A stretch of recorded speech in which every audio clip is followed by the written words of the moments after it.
तिकडे नाशिकच्या मालेगावात महापालिका हद्दीमध्ये खड्ड्यांचं साम्राज्य सध्या पाहायला मिळत आहे। व्यापारी आणि सामाजिक कार्यकर्त्यांनी महानगरपालिकेच्या विरोधात आता आंदोलन केलं। महापालिकेचा उपरोधिक वाढदिवस खड्ड्यामध्ये साजरा करण्यात आला।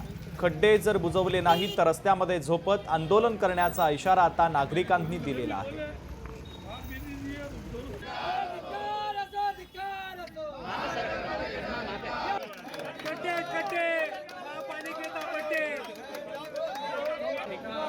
रस्त्यात खड्डे महापालिकेचा बड्डे असं म्हणत मालेगावचे जे सामाजिक कार्यकर्ते आहेत रामदास बोरसे आणि इथले जे काही व्यापारी आहेत मालेगाव किल्ला पोलीस स्टेशनच्या परिसरातील आणि या ठिकाणी ते आंदोलन करीत आहेत। आणि या आंदोलनाचा नेमका काय विषय आपण जाणून घेऊ त्यांच्याकडून। नाही हो, मी कमिशनर साहेबांना आमंत्रण दिलं होतं। खड्ड्यात रस्त्यावर खड्डे पाहून घ्या, आम्ही कॉर्पोरेशनचा बड्डे साजरा करणार आहोत, त्याच्यासाठी केक कापायला या, ते येऊ शकले नाही, संबंधित अधिकाऱ्यांना पाठवू।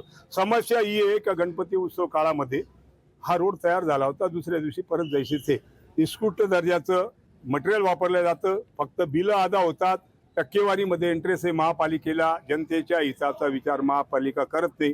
म्हणून आज सर्व व्यापारी लोक रस्त्यावर उतरून नगरपालिकेचा निषेध नोंदवत आहे। त्याच्यासाठी मी स्वतः खड्ड्यामध्ये बसलो, अजून बी लोक बसू शकतात, पण नाही, लोकांना म्हटलं आपण संयम ठेवला पाहिजे, आपल्याला कायदा हातात नाही घ्यायचा, आपल्याला गावाची शांतता बी गरजेची आहे। म्हणून आम्ही महानगरपालिकेचा निषेध नोंदवण्यासाठी आज रोजी इथे महापालिकेचा बड्डे साजरा करीत आहोत। महापालिकेचा बड्डे ते या ठिकाणी साजरा करणार आहे, त्यासाठी केक सुद्धा या व्यापाऱ्यांनी आणलेला आहे आणि याची दखल आता महानगरपालिका घेते का हे बघणं महत्त्वाचं ठरेल। मी विशाल मोरे, लोकशाही न्यूज, मालेगाव।